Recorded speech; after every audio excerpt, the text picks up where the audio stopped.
Get the Cowboys 2 good games to hopefully understand that they need to go receiver and go high with this next pick. Yeah, yeah, that's really what this is gonna be about. All right, you're looking live at Father and Son Cowboys and Sports Talk, joined with B Bird, and we're back with another one. And we're doing our post game Dallas Cowboys versus Panthers post game show, and just giving you all a little breakdown or a little view into what we're thinking and giving you our side of things. And that's what we're here to do today. It's a doom and gloom Sunday for me. So y'all want to say what's up to everybody, and then I'll jump it off after y'all say what's up to everybody.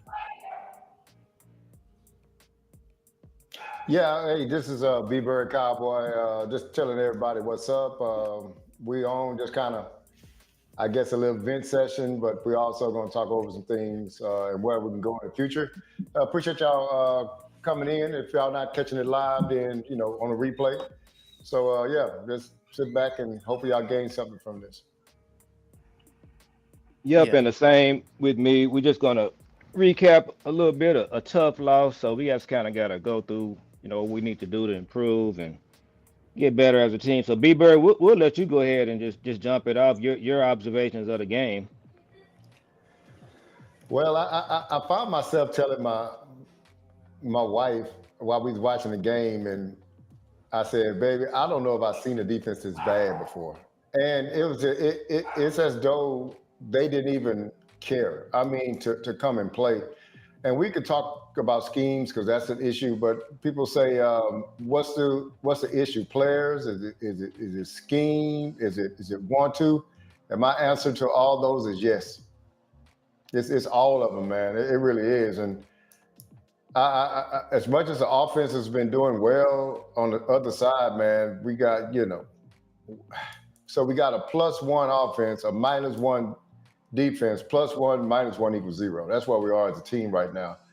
And man, I think we really messed up a good opportunity, man, to get a little bit closer to Philadelphia. I mean, we have Carolina, they're upstart team, but they have a new quarterback. I felt like if we went in and played our game, and I thought the defense was growing a little bit from the Jets game, but maybe it was just the Jets. But I don't know, man. I'll tell you the first thing. I know me and Cowboy Joe differs on this, and that's okay. I just think that I think in Dallas Cowboy land we overvalue our players anyway. But I think you go individually to all our players, and even before the season starts, and you say, okay, who do we have here that are bona fide Pro Bowl, All Pro players? And to me, the list of them is I don't know. You may find some questionable ones, but you're not going to find oh yes, he's a Hall of Fame. He's a Pro Bowl, All Pro player.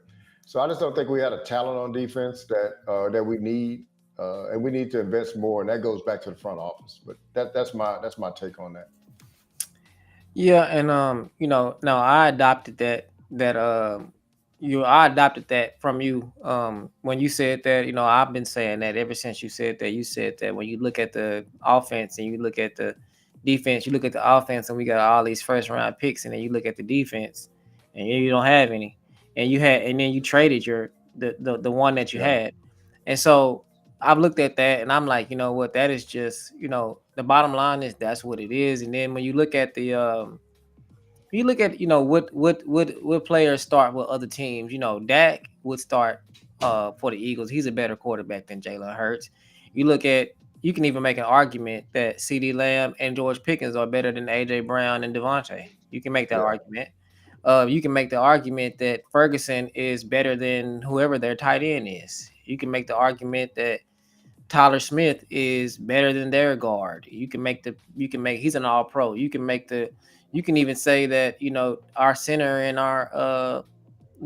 we have a great offensive line when they're all healthy. So you can say that we can't say that he's better than that Javante is better than Saquon, but this year, he's way ahead of Saquon. So I Yep. mean, but then you go to the defensive side and you cannot do that for a single player. Maybe Kenny Clark, but Yeah. outside of Kenny Clark, you can't say that for anyone. I mean, Trayvon and Bland, they're not the same cornerbacks that they were before No, pre-injury. no. And then you have aging safeties, and they don't play a they don't. And then just all of that plus the bad linebacker play. But then you add on top of that, you add all that together, and then on top of that, you put them in a scheme that they're not familiar with, and you put them in a bad scheme. You give them bad coaching. You know, over the last 4 or 5 years, this team has drafted, the Dan Quinn scheme or whatever. These were all man players. They played predominantly man defense. And they couldn't stop the run either. But they also, were a pass rushing team that forced quarterbacks to throw interceptions, and so you couldn't stop the run, but you had a player that could end the game and that can affect the game. One of my things that I always say, and I know I'm a little long winded. Not One a of the problem. things, one of the things that I always say is that the one thing I notice with every NFL team that is like always in the championships and always winning Super Bowls is they have the arguably the best player at a position on both sides of the field. It's always like that to me. Like for instance, like Chris Jones, he's the when the Chiefs are in the Super Bowl, he is the best defensive tackle probably in the game. And when you Absolutely. have and you got Patrick Mahomes on the other side, and then when you look at uh the Rams when they went. Aaron Donald was the best defensive tackle. Probably he was the best at his position that year for sure. And then on the other side of the ball, they had it together. They had playmakers on that side of the ball. Then so each year it's always somebody that's the best at their position on either side of the ball. And we had that when we had Micah, but we don't have that on defense at all. And then Yeah. like I said, the coaching, you got guys that have this defense has been built to play man coverage. And again, today you have this stubborn, pig-headed defensive coordinator that is still has Donovan Wilson over the top, and they get gashed and they score points. It's not like he can hide it. It's just like, no, you put Donovan Wilson in single man high, and they're going to score a touchdown. This is literally what's happening. And then um, you have your cornerbacks that are man cover corners that broke records for interceptions because they were playing man coverage and they had a good defensive pass rush. And you put them in zone 85% of the game, and they're lining up 10 yards off the ball on 3rd and 5. And they not rush. They rush on 2nd and 10, make it 2nd and 20. I mean make it 3rd and 20, and then on 3rd and 20 they go in the zone and the offense gets 25 yards. So Yeah. it's just bad coaching and not good enough So, players on defense. so I'm kind of in the middle of both of you guys, and so offensively, I think we had a players, no doubt, that can be a playoff team. But what Jerry and Steven do, they do Jerry and Steven things. So, and Bland and Diggs, they're not the same. That's obvious. But I think they should mix it up. If you don't feel comfortable playing them in man a lot, then just play some zone and play man. But when it's 3rd and 5 or 3rd and 6, you can't have them 12 yards off the line of scrimmage. You just can't. But that being said, this is what Steven and Jerry do. We got 30 years of evidence. What they do is they don't know how to build a complete team. They're No. gonna build an offense that scores points. B Bird, you said it repeatedly. They sell tickets, but the other side of the ball, they're gonna hang around the rim and they're gonna Yeah. not do what they gotta do. So whether it's players, coaches, they just do not know how to build a complete team, and that's what you're No. seeing once again, B Bird. Yeah. I definitely think you're right. Somebody told me this a long time ago, man. It was really enlightening to me. They said, "Why does Alabama football win and say UCLA doesn't?" Right? And it says they care more, and the care more isn't like caring in their heart. No, they pay more. So what they pointed out to me was that the offensive coordinator for Alabama at the time, and I can't remember who it was, makes as much as the head coach of UCLA. And he said, when you care, you put money behind it. You put draft picks behind it in the NFL. You put resources behind something if you care about it. So let's just take this: Alabama versus Duke in football. If they played 10 times, how many times do you think Alabama wins? Oh, Yeah. 10. Yeah. Okay. Watch this: Alabama Duke basketball. Pretty much the opposite, right? Yep. Oh, yeah. Because Duke cares about, they put resources and they put everything behind their basketball team. And that's why they're better. Alabama don't really care about basketball like that. They're a byproduct. Likewise, if you switch that up, they care a lot about football. Duke don't really care that much about football. So what I'm trying to tell you is that look where they put, so we talked about it before. The Cowboys got 5 first rounders on offense right now. And they got a franchise quarterback, right? And they just paid the tight end. And their right tackle, who's not one of those 5, is a high-paid right tackle. They put their resources behind the offense. Let's take the defense, for instance. They have no first rounders on defense right now, with Mozzie not even being active. And so the offensive coordinator and the line coach are 2 of the best guys that was out there, and they had to go pry those guys away, man. You know what I'm saying, from other teams. They just picked up the defensive guys from the corner store. They's going to get something to drink, and defensive coordinator was out there with a 10 cup, getting money in, and they said, "Hey, can you give me $5?" He said, "No, I can give you a job." And gave him a job as the defensive coordinator. So what I'm trying to say is, man, what you put your efforts and stuff in, and what you put your energy in, what you put your resources in, is going to grow. What you don't put it in is going to falter. They don't put resources into their defense, man. It's because, again, they rather lose. Now, mind you, they rather lose 17. They rather win. Oh, you know what they rather lose? They rather lose 30-27 than lose 13-10. And that's what they're trying to do, because offense sells tickets, right? And all these stats and all these other kind of things. But defense is where we've been short at. Let's think about this. Over the last 10 years, let's just take Dak, for instance, right? Mm-hmm. How many times have we had a top 5 offense? I mean, and we don't know this on paper, but how many times you figure we had a top 5 offense? We had a top 5 offense every year that Kellen was here, and we had one. We had top 5 offense 2 of the 3 years that Most of the McCarthy was here. time. Yeah, most of the time.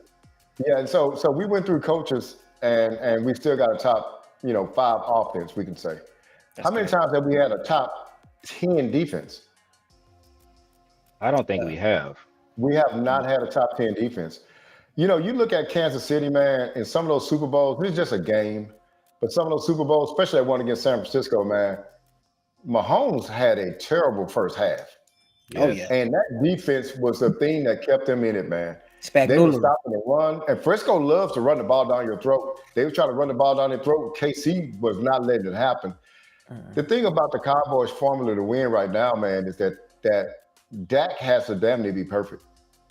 I mean, it gives him no. And we're talking about, it's times where the GOAT Tom Brady. Hey, you remember that first? Well, excuse me, not the first Rams, but when they beat the Rams the second time, I think the score was like 13-6 or something like that. I can't remember what it was. Yeah. But Tom Brady didn't go off in that game. The defense won that game for him. And so sometimes you're going to need your defense throughout the year. We cannot depend on this defense at all. Because the thing is you know what sells jerseys, man? 3s, 88s, and 4s, and 87s, man. And that's what they put their money into. They don't put and look at the defense. Look who they got their money in on defense. The cornerbacks. Those jerseys sell too. And so that's where they put their money at, man. They don't put their money into the 68s and the 74s and the 95s and stuff like that. And linebackers or safety. Yeah, linebackers and all that kind of stuff. They don't care. When have we had? I'm asking y'all a question. When have we had a Pro Bowl safety, or a Pro Bowl to All Pro safety? I don't think we've had one in 30 years. Now I have to do the research, but I'm willing to bet we haven't had one in 30 years. Yeah. Roy Williams? Roy Williams, he might have made the Pro Bowl, but how long ago was that? That had to be 20 something years ago. 25 Yeah. years, yeah, at least Yeah, I 25. mean it's And and then you even go linebackers, man. When have we had, a guy that was just a standout linebacker? I think we had some. I think Smith may have, or Van Der Esch may have gotten a Pro Bowl his first and second year, or something like that. A first year maybe. and But it's just Uh, Bobby Wagner wanted to come here and they didn't want him. they didn't want him, and I knew that was the case too. And I never understood why. The thing is, he only made $500,000 more than LVE, but they Yeah. wanted LVE. and then and then we figured out that it wasn't Dan Quinn that didn't want him; it was the Yeah. front office because the moment that Dan Quinn left, he got Bobby Wagner. Hey, I'm gonna tell you something. I've always thought that, and people was telling me, well, Dan Quinn didn't want, man. Dan Quinn had too much relationship with him. Dan Quinn did not want to play a safety at linebacker, man. I knew that, and then it came out, and it was just true. And I was saying, how do you guys? I was thinking about some other content creators. How do you guys think that this guy don't want this Pro Bowl linebacker that knows the system that he's won with? That makes no sense to me. And so, to me, man, this defense to me, it doesn't have the resources, and it shows up as a schematic thing. We just don't have the players, man. I mean, we name player by player, and we go to San Francisco's defense, or we even go to Philadelphia defense. I don't think we have but one, maybe two players that could start for Philadelphia's defense. But see, this is my thing though. This is why I kind of push back on my dad a little bit, or anybody that's saying that. Well, I mean, that is true. What you're saying is absolutely true. But it's like you can have that type of situation, and if you have a good coach, he can kind of blemish that a little bit. You know what I mean? It's just like, just think about it. But yeah, What happens if what happens if Donovan Wilson is not playing single high safety at all? How many of those big plays just don't happen because he's just not playing single high safety? How many times? What happens if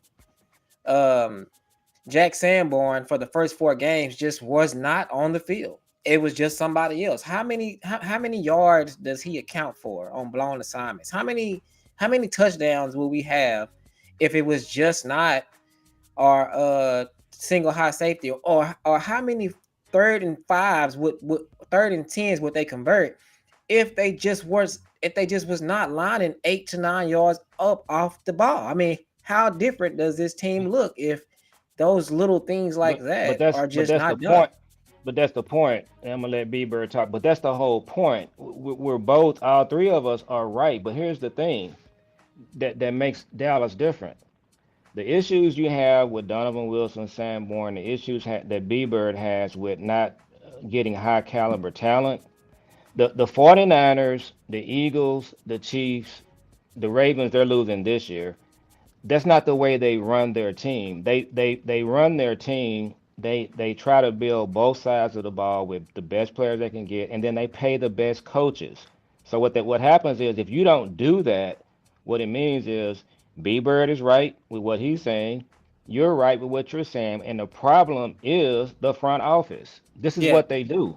And then I'm gonna let B Bird go too, but I just want to spotlight that because I've been saying this forever, and I just felt, I'm gonna just stick with it because this is real.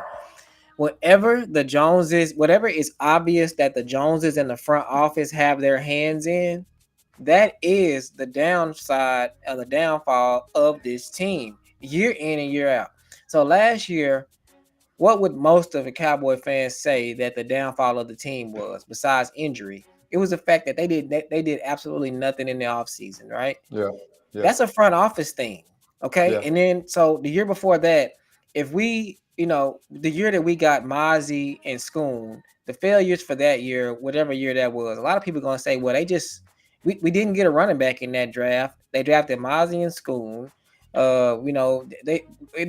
They drafted Deuce Vaughn. It was nobody in that draft that really boosted the team at all. And that's a front office thing. I mean, that's a front office thing. I mean, so year in and year out, when we lost to Green Bay, because of Dan Quinn running a different defensive scheme that he did, for the whole year. I mean, that's a coaching, that's a top thing. You know what I mean? That was a coaching blunder. So it's just like these things that are happening, whatever Jerry and Steven have their hand in, it all always the downfall of the team. And I feel like this year it's the hiring of Eberflus and the trading of Micah. Those are front office things. Yeah, yeah. And I tell you, I think what you have too is Michael Parsons. What he did, okay? So to me, at defensive end right now, you just got Jags, right? I think you just Mhm. got guys that are, average guys, right? Yeah. Because we're not getting in much pressure with the front four. But I think when you have Michael Parsons on one end, for one thing, he's talented. He knows how to get after the quarterback. He can give you pressures. He can give you all those things. What that does do is that it allows that backside, the opposite side of him, to get less attention. And so now we're kind of causing a little bit of havoc in the backfield. You don't have that outstanding that's why I've been so Max Crosby. I've been saying that for about 3 weeks now, because you don't have that guy that can just get the pressure on his own. Like, no, I am that guy, and I can go in and get the pressure.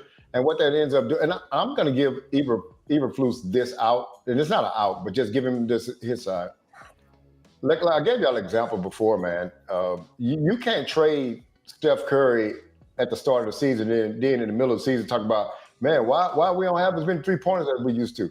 Well, you traded Steph Curry. What do you think was going to happen? And so the thing is that when you trade, even Flus didn't come in here with a mind of Michael Parsons wasn't going to be here. He came in with a mind that he was going to be here. Mhm. And so some things that you have to do to try to get pressure, man, you're leaving yourself vulnerable in other areas. So I'm not giving Eberflus an out.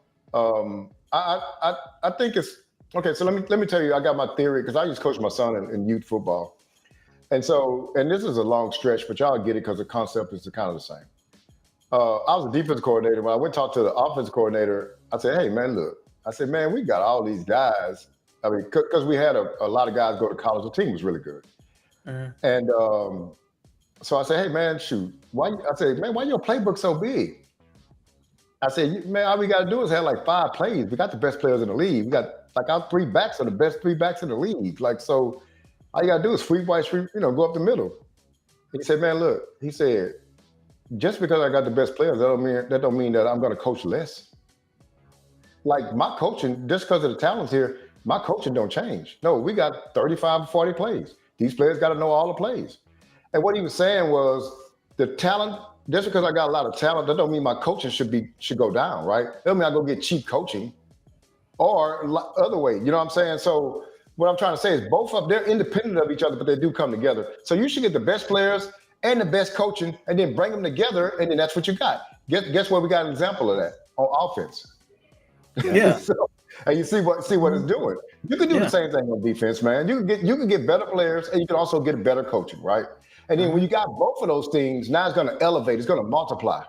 But right now, to me, we don't have the players and we don't have the coach. Yeah. And that's on the front office. And let me just say this about Eberflus, and I said it on our OG show. Okay, at the end of the year, if we're ranked, we're 32 now. We're gonna be 32 after today. If we are the 24th ranked defense or the 20th, I'll give him his credit. But and here's a problem that I have with him. Obviously, I think he's a coach that no other team wanted. He brought three of his assistants from the Bears, a losing organization. And so here's the problem I have, guys. Okay, when he went to play the team that fired him, his game plan was just it was ridiculously bad. And they talked to him that week about the Bears. He didn't really say a lot. He was real nonchalant. That's the way the team played. Sometimes the team takes on the personality of the coach. So he went to Yeah, Chicago. I don't, there's no way you go and play the team that fired you with that kind of game plan. Then the following week, we got an emotional game against the Packers. Micah's is coming into town. Your defense gives up 40 points, just nonchalant. And then Rico Dow gave you bulletin board material last week. So B Bird and Jules, the thing that should not have happened today, there's no that Rico Dow should have been able to run for 200 yards. You knew coming into the game, he made some comments. He used to play here. So every time there's an emotional game that's coming up, our defense is flat. They take the personality of the coach. That's a problem. So it's I Yeah. it's it's it's all of the above. it's like these guys are not like it's like they're not real Cowboys. Like they don't have that dog mentality like Dak and CD and George Pickens and them, Ferguson them. You feel like I feel like the offense was more like nah, Rico ain't about that life, and they don't even play against him. They were just like nah, we gonna handle that. The same thing with Micah. Dak and them was just like we ain't really stunting Mike and them like that. We gonna do what we gonna do. We gonna Mike and them can't stop what we got going on. It's like Dak and GP, and that's how they play. But it's like the defense. It's just like they just like on another planet. And then I was gonna say I forgot what I was finna say. But Uh, let me tell you something, Jules. It's interesting you would say that because you're absolutely right. So if you heard this before, I have to say I don't like to take credit, but I'll take some credit for this. I gave them the name of the corporate Cowboys, and some other people picked that up mhm. because it's a corporate. They're corporate, right? Corporate can't be passionate. They're never passionate about anything. The corporation, you just a cog in the corporation. You get your check every 2 weeks, and then you go about your business, and then go do anything from that. That's what this team is. And I can tell you this, and Cowboy Joe, you may remember this too. We were in that period before Jimmy Johnson. The guys just going through the motions and coming to get their paychecks. And so Mhm. what happened was, Michael Irvin got drafted before Jimmy came here. And so Hmm. when Jimmy came, Mike gave him a list of people that just here picking up a paycheck and got those guys out of there. Jimmy ushered in a whole new culture. And what it was is for the first time, I felt like we were the hunters Mhm. Hmm. and not the prey. But I think after Jimmy left, this thing kind of turned around, and we never. I think with Bill Parcells, we kind of Bill. did that a little bit too. Yeah. But we every game we go into now, we still the hunted. We rarely become the hunter. And to be the hunter, you can't let Rico Dowd say buckle up, right? You can't No. let Michael Parsons come into your house and do. You can't let. They take nothing personal because it's all corporate. You get what I'm saying? It's all like, oh no, we're just gonna go in and play a good game. No, this still is a passionate sport, man. This is a physical contact type sports. But when you corporate, what corporations make? They make business decisions, and we Mhm. make business decisions on the field too, because we don't even look like a physical football team, man. We look like See, they just they. I don't know how many runs Rico had of 8 or 9 yards on first down, man, and then everyone. it was crazy. I told my wife, I said, baby, I said, I can't remember a defense this bad. Like this defense is, they're trying to break the record of 2020. I think historical Mike defense, man. Nolan. Yeah. Might know. Yeah, It's like to me. It's like to me. I didn't mean to interrupt you. To me, it's yeah, just go ahead. like Clayton Adams, Shotty. They're the ones that's like taking it like personal. Like they're the ones that like, and it's kind of like he Shotty. This is first time being a head coach. It's like Shotty like Micah coming in here, Clayton Adams like we gonna smack him every single But play. We but putting 2 or 3 yeah. people on him. But Jules, where I push back on that is Shoddy, Connor Riley, and Clayton Adams. They just have a good scheme. They're good coaches. But they That do so things like they do things like Justin Fields. They like we're not letting this guy do it. We're keeping him in the pocket. We not we well, it's no, just like that's that. but yeah, that's the defense. So the coaches on the offensive side of the ball, okay, they are coaches. If Clayton Adams becomes free at the end of the season, it's going to be dozens of teams that want him. He's a good coach. Connor Riley the same. Shoddy, surprisingly, is doing a good job. On the defensive side, you got two things. B-Bird, you don't have talent, and the scheme is not good. It's just not. That's I, I, yeah, And that's it. and I would say this. So I want you to hear what you said, Cowboy Joe. You said that you said Shotty is doing a good job, right? Mhm. hmm Okay. See, that's the issue right there. Because let me tell you why. Shotty's job is offense and defense. yep. So watch this. I want y'all to think about this. Eberflus defense coordinator, Shotty offense coordinator, Jerry Jones head coach. Think about Yeah. the structure. That's how it is, right? We give Yeah. all the blame to Eberflus, and then we give all the credit to Shotty because of his offense. But theoretically, if we really look at him like a head coach, then we say, no, man, your defense sucks. Hmm. Or he can go over there and be like, well, my offense, no. Dude, you are the head coach. Or are you the head coach? But with Because Jerry somebody, and Steven, can it does he have the authority? It's like and here's the thing, they've done this too, guys. We've seen this movie before. Okay, it was Wade Phillips, Jason Garrett. Okay, yep. then it was McCarthy, Kellen Moore. Mm-hmm. So Jerry and Steven, they're up to their old tricks. So Bieber, I agree with you. And we're probably gonna now what we're gonna see this week and next week is gonna be critical for us to really discover what's happening here. We're gonna see if Shotty has the authority because there needs to be some things changed on defense. Does he have the authority to make the changes? Well, even Flukes was saying they was. I listened to the Boss Cowboy and their wrap up show, and they were saying, man, even Flukes should be having Dono out there and all this other stuff. Let me tell y'all something, man.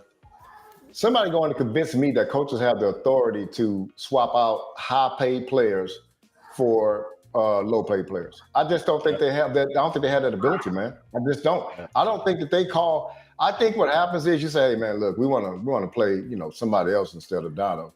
And then they say, hey, man, look, hey, you sure we don't want to go with Donald? We paying him and, Yep. he going to come. They influenced him, not just say the Joneses or Steven or Jerry don't just pound their hand on the desk, but I think they put their thumb on the scale to get who they want out there, man. That's Well, what I I, think. I mean, well, I can why promise you, would like, Zeke yeah. go? No, I could promise you, like, I remember that one year, like the year that CD got paid, Stephen Jones came out and flat out said, he said, no, he said, no, we're paying him. He gonna be getting the ball out of the backfield. He gonna be getting the ball all Yeah, game because yeah, he's getting the contract. We're paying. He gonna be playing all game. He gonna be playing out the backfield. He gonna be doing all of that. And we was just yeah. like, But and what does that guys, have to do with but anything? and guys, that's the problem. Okay, That the is. 49ers, the Eagles, the Chiefs. I'm gonna just the broken record.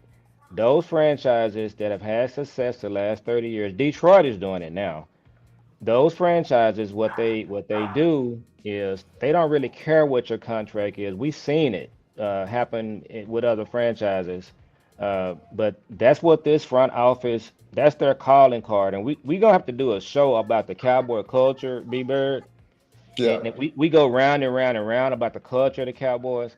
The culture of the Dallas Cowboys is Steven and Jerry Jones. That's the absolutely. culture. It ain't the That's the culture. players, it ain't the coaches, it's them. And That's the so way they want it. that's the problem. And they pay Donovan Wilson and say, well, you got a plan. No, that's not what other franchises do. So we These guys are like jokes, man. Like you know how like they say like we are like the hunt, like we're the hunted. We're the hunted because of them. It's kind of like you know what I'm saying. When other teams look at us, they be like, just think about other front offices. Think about how Detroit front office or Philadelphia front office look at our front office. They be like, man, them guys is a joke. Ain't no way that they supposed to be able to beat us. Come on, man. It's just not. It's just not and I want to realistic. and I want to get you guys input on this, not to cut you off, but that's just one of the problems. The other problem, B Bird, we have a reputation of being a good drafting team. We're not. We're just kind of like We average, and not. some years we're really bad drafting. But Yeah, the media, a lot of people, even content creators, I disagree yeah, with. They have this reputation that they're like great drafting. So when you have a front office being the way that they are, and then you're combining that with bad drafts, that is a recipe for disaster. You're And not then gonna look, absolutely. be. Let me expound on that a little bit too. So you're absolutely right because all we gotta do is point to the Mozzie draft and the Schoonmaker draft. yep. But let's talk about this. And I think you were saying it, but I wanted to say it out loud. When you don't dabble in free agency, and I'm talking about top 20 free agents, then drafting becomes more of a importance to you. You have no So room for error. when you miss on it, it's damn near catastrophic, man. It Yeah, and is. it's kind of like like I got two things to say about that. It's just like every other team in the NFL, they picking apples and oranges, and they using all the trees to get success. They use the draft, they use free agency, they use undrafted free agents, they use everything, and they do good at all of them. They draft good players, they sign good undrafted free agents, they sign good free agents top 20. The Cowboys picking from one tree and they Yeah. missing half the time they pick. And then another Yeah. thing, this don't go together. You can't be a draft and develop team, draft poorly half the time, and then have top players at the position. It doesn't work that way. Just think Yeah. about it. If they were a draft and develop team and all of their draft picks were good draft picks, they would not be able to pay everybody. So it's just like they're banking on drafting bad. It's just like Yeah. how it's just like you can't pay Mike. Just think about if they would have hit on Mozzie, Schoonmaker, so and so and Yeah. so and so, so and so and so and so. How you gonna pay all these guys? That's what I'm saying. That's right. And so, but I wanted to talk about something Joe said. I want to kind of give y'all a little story. So about the culture and who's the head and who's the face of the organization, who's the power structure. You almost have to empower your coach. Like you got to step out the way and let your coach be the guy. You can't be looming over the franchise because as you loom, so let me give you a story. So I stay down here in the Galveston County area, and I'm from Galveston too, man. Just to let y'all know. I don't know if I ever told y'all that. Yeah, I So know you know that. my dad stayed in Galveston, and I stayed on the mainland. But after Ike, my dad had to get a lot of repairs done to his house. Now my dad has always been. He's passed away in 15, but he's always been a pillar in our family and church and everything too. So my dad called me up and said, "Hey man, me and my stepmom, me and my wife." He said, "Me and my wife might have to come in there and stay with y'all for a few months. They're gonna redo our house." I said, "Okay, well, Dad, come on over." Now I said that, but I understood. I said, "Man, I wonder how this is gonna work out because my dad is my dad. You know what I'm saying? So Yeah, how's this structure? I'm the man of this house, though. How's this gonna work?" right. And so he came over, and everything went really smooth, man. And so my dad, me and him just had a conversation later. I said, "Dad, I kind of was a little concerned about how it was going to work because my kids look at me as the man of the house. I know you was coming over, but I didn't know if you." He said, "No, man." He said, "I was never going to step on your overstep my authority." He said, "But this is your house, son." He said, "Let me tell you something. As long as you ain't doing nothing to your kids that's just abusive or anything like that, I ain't gonna say nothing." And he didn't, man. He's just an asset to us, and he kind of stayed out the way and this other kind of thing. And it was just something that showed me that sometimes you have to step back. You got to understand who you are and what you bring to the table. And to allow somebody else to rise in that area, you have to step back a little bit and let them do it, right? And that's what the Joneses haven't done. That's why Jerry, after this post game and the post game interviews after the deal, the shows on the radio when he breaking on who's playing and who's not. What he's doing is that's as my dad would come to my house and say, "Hey son, you need to turn these TVs off at 9 o'clock. Hey son, you need to do this. Hey son, you need to do that." You see what I'm saying? Now he's getting to that role of power. Now we're gonna have an issue. And so my kids will be looking like, "Shoot, who should I go to here? Go to Papa or go to my daddy? I don't know who running this."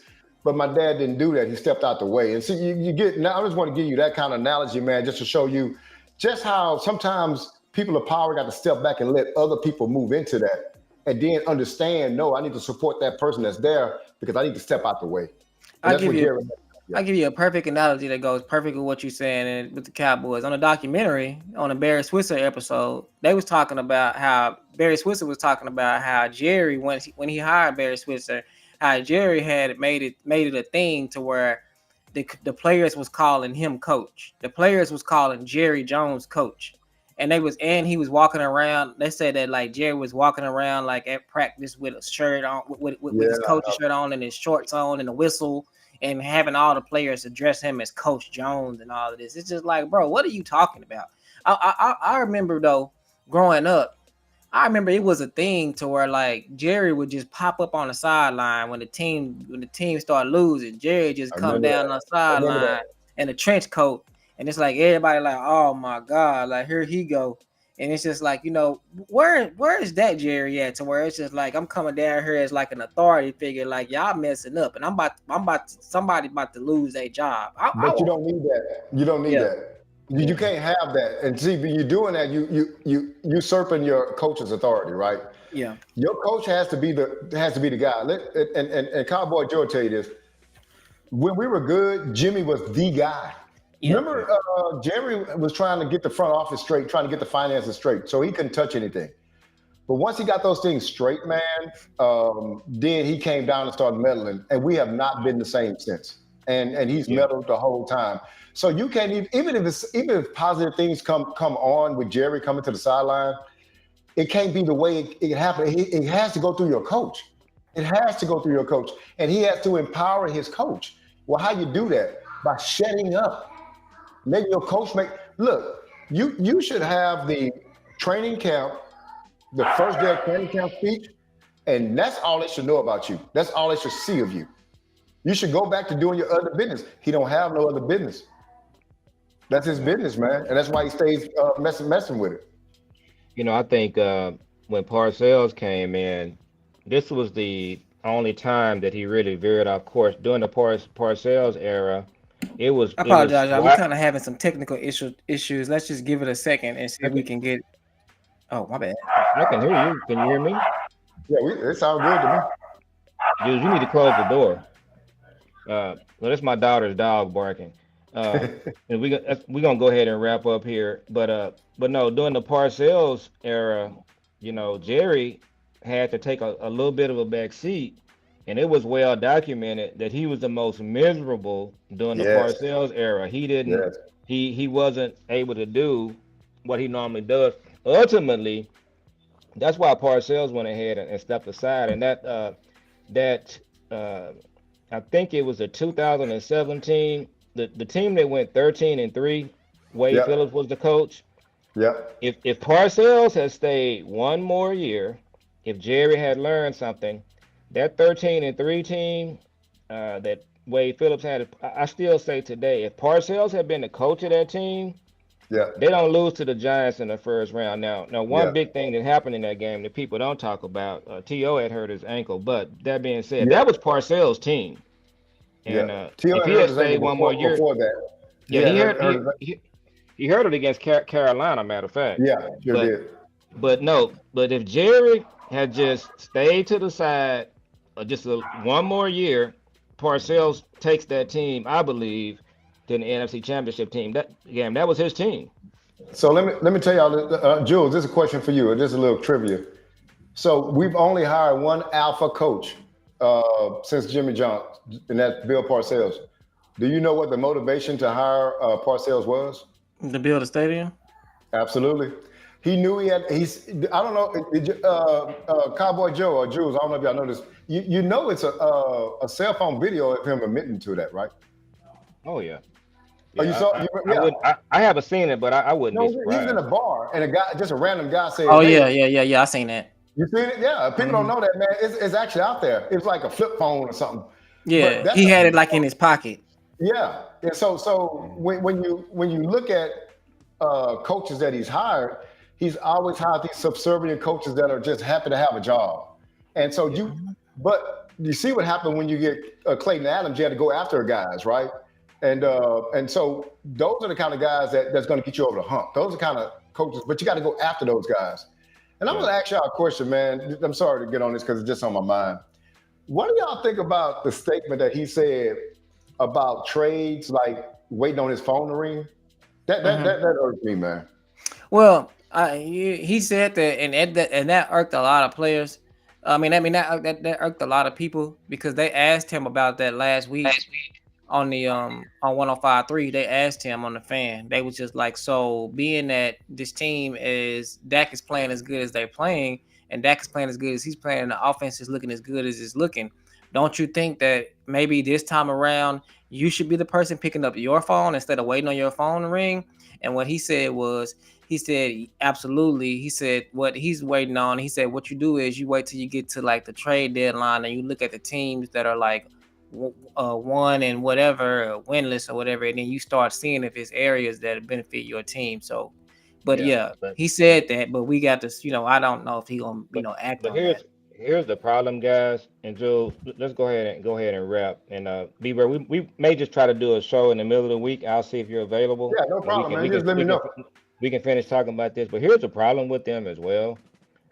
They are not good at trading. They never have been. They made one good trade. Jimmy made it. So that's the other thing. They don't do a good job with trading, and people don't acknowledge that. They get fleeced every time.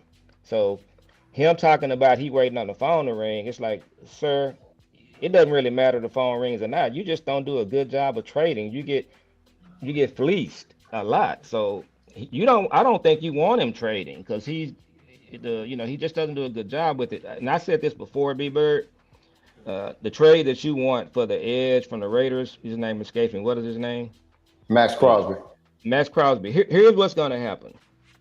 Max Crosby will get traded to the Eagles or the 49ers. And when we see the trade, we're going to say that the Raiders got fleeced. The 49ers or the Eagles cleaned their clock. If they trade Max Crosby to Dallas, it's going to be the opposite. They're going to say that Dallas got their clock clean because they don't do a good job with trading. Well, let me say this. I'm push back on you a little bit because I thought they did good with Amari. They traded Amari for a fifth. No, I'm saying getting him. Oh, Oh getting yeah. him. Yeah. But Yeah, then they and traded Hankins him too. for a fifth. Yeah. Yeah, Hmm. no. Now the trade for a fifth also had to do with taking on a contract, right? Like if you got Yeah. a high Yeah. contract, you're not going to get a higher draft pick for that. But I'm saying this: San Francisco is already rumored to be looking at Trey Hendrickson and Max Crosby right now. And Th- Fred Warner is out for the season, y'all. yeah, I Yes. saw that too. And so the thing about it is, if you're waiting on somebody to call you, but San Francisco GM is calling people, that don't add up for you. See, nobody else is playing by your rules. The Nobody else is Eagles playing would the the, waiting the game. Eagles will get Crosby. Eagles, yeah, definitely, man. If they feel a need for a pass rush, which they don't really have any outstanding pass rush. They got good DTs. I can see them making a move on it. And the thing about it is, man, when you have hey, this is my theme. When you have a GM that has to win and keep his job, you got a little bit of desperation there, and desperation Yeah. makes moves, man. And Yeah. so Yeah. in Dallas, we don't have that, man. Those guys got their jobs and they're secure with themselves. That's why they can, hey, we'll just sit back and wait because they think what it is that if they wait on the phone to ring, now they want to win the deal. It ain't about winning the deal, it's about getting the player, man. Yeah. If you're gonna Yeah. make a difference on your team, it's about getting the players. And I'm gonna tell you something. I'm on that forget them pick things too, man. For real. Yeah. We don't. What we're gonna do with 4 draft picks? We don't want to sign Michael Parsons after the first contract anyway. If Well, we hit, especially when you don't draft good. So yeah, yeah, yeah. it's just they gonna blow the picks. So B Bird, go ahead and just talk about your channel and let people know how to find you. Yeah, it's B dot Bird Cowboys. Y'all can find me on Twitter and on YouTube, man. Y'all can check me out. I'm coming on here today, man. I'm glad these guys let me on, man, to vent a little bit. The game was frustrating today. It's kind of therapeutic for me. So if y'all come follow me on there, man, like, share, and subscribe if y'all want. Appreciate it. But anyway, hey, we got to get ready for Washington next week, man. These are games I think this and Chicago game I think we kind of let slip through. I counted it as wins earlier in the year, but you got to be played on the field. And right now, man, we're just not playing up to par. But that's it for me, Yeah. brother. All right, man. All right. Appreciate it. Like I said, we might touch base with you in the middle of the week here. And Jules, just tell them about our channel, how they find us. Yeah, you can just simply type in FASCAST on YouTube. That's Fastcast. It stands for Father and Son Cowboys and Sports Talk. I also put Bieber's channel on the show right up under right down there scrolling. Well, it's not scrolling, it's just down there. It says follow Bieber's channel and it gives you the link. But on our channel, you just type in Fastcast and you can follow us on Facebook. You can follow my dad on Twitter at Cowboy Joe 64 on Twitter. And then you can follow our Facebook and our YouTube. And you can also follow us on TikTok as well. You just type in Fastcast, FASCAST. You don't have to put the periods, just FASCAST. And that's our TikTok, that's our YouTube, that's our Facebook. And then, like I said, my dad is Cowboy Joe 64 on Twitter. And we'll, like my dad said, we'll probably touch base and come back with another show during the week. We got to get ready for Washington, and this really is a must-win game now at this point. You got to win this game. If you lose this game, it's going to be rough for you. So, So Hey, one thing before you go. If we lose this next game, we might be sellers, not buyers. yeah, and, you lose and I'm this gonna game. yeah, Yeah, and I'm gonna leave with this. This is a playoff game, but does Eberflus understand that? yeah. Yeah. Does he understand that? Because Dan Quinn and them are going to try to put up 55,000 points on us. Yeah. Yeah. Yeah. But okay, B-Bear, we appreciate it, man. We'll chat offline later this Hey, week. y'all want to do something in the middle of the week? Y'all let me know, man. Just let me know, and I'll be here. For Okay, sure. we'll do. All right, take care. Have a good